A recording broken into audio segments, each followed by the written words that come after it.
สวัสดีครับญาติธรรมทุกท่านวันนี้เราจะมาพูดกันถึงหัวข้อสำคัญมากในทางพุทธศาสนาคือคำว่าสติช่วยให้พ้นทุกข์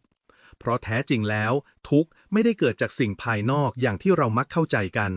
แต่ทุกข์เกิดจากใจที่เผลอหลงไปคิดหลงไปยึดหลงไปปรุงแต่งไม่รู้เท่าทันความคิดตัวเองและสิ่งเดียวที่จะพาใจเราหลุดพ้นจากความหลงนี้ได้ก็คือสติคำว่าสติแปลตรงตัวว่าความระลึกได้หรือความไม่เผลอเมื่อมีสติใจจะรู้ว่าตอนนี้กำลังทำอะไรคิดอะไรรู้สึกอะไรแต่เมื่อใดที่ขาดสติใจก็จะไหลไปกับอารมณ์คิดมากก็ทุกข์โกรธก็ทุกข์กลัวก็ทุกข์เพราะใจเผลอเข้าไปเป็นกับสิ่งเหล่านั้นโดยไม่รู้ตัวสติจึงเป็นเหมือนแสงไฟในความมืดเมื่อเปิดไฟขึ้นมาความมืดก็หายไปโดยไม่ต้องไล่เมื่อมีสติขึ้นมาความหลงความฟุ้งความเศร้าก็จะค่อยๆคลายไปเองหรือยกตัวอย่างในชีวิตประจำวันลองนึกถึงเวลาที่เรากำลังโกรธใครสักคน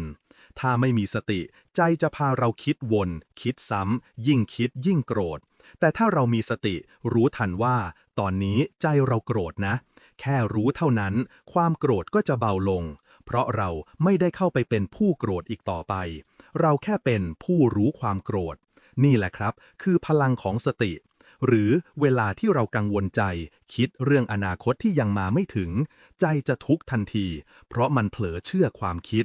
แต่ถ้ามีสติรู้ว่าตอนนี้แค่กำลังคิดไม่ต้องไปตามความคิดนั้นใจก็จะกลับมาสงบได้อีกครั้ง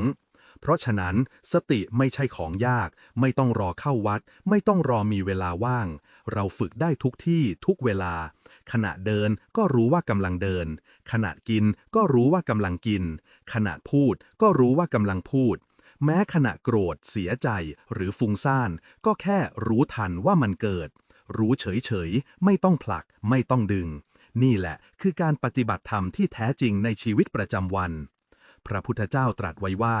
สติคือทางสายเดียวที่จะนำไปสู่ความพ้นทุกข์เมื่อมีสติใจจะไม่เผลอหลงเมื่อไม่เผลอหลงก็ไม่เกิดทุกข์ใหม่และทุกข์เก่าที่เคยมีก็จะค่อยๆดับไป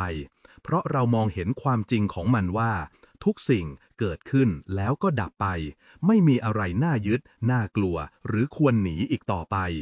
สติจึงเป็นเหมือนกุญแจแห่งอิสรภาพทางใจ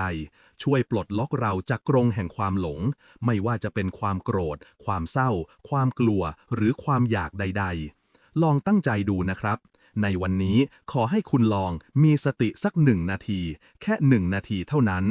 หายใจเข้ารู้สึกหายใจออกรู้สึกดูความคิดโดยไม่เข้าไปเป็นดูอารมณ์โดยไม่เข้าไปจมเมื่อทำบ่อยๆจาก1 นาทีจะกลายเป็น5 นาทีจาก5 นาทีจะกลายเป็นทั้งวันแล้วคุณจะพบว่า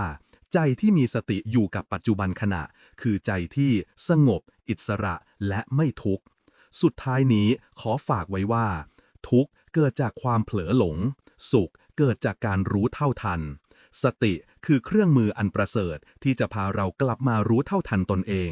กลับมามีชีวิตอยู่ในปัจจุบันขณะและเมื่อเราอยู่กับปัจจุบันขณะได้อย่างรู้ตัวเราก็จะได้พบกับความสงบที่แท้จริงซึ่งอยู่ไม่ไกลเลยครับมันอยู่ตรงลมหายใจเข้าออกของเรานี่เองขอให้ทุกท่านฝึกสติให้รู้เท่าทันใจตัวเองแล้วจะพบว่าความพ้นทุกข์ไม่ได้อยู่ไกลเกินเอื้อมเลยครับขอทุกท่านมีสติและเจริญในธรรมครับสาธุ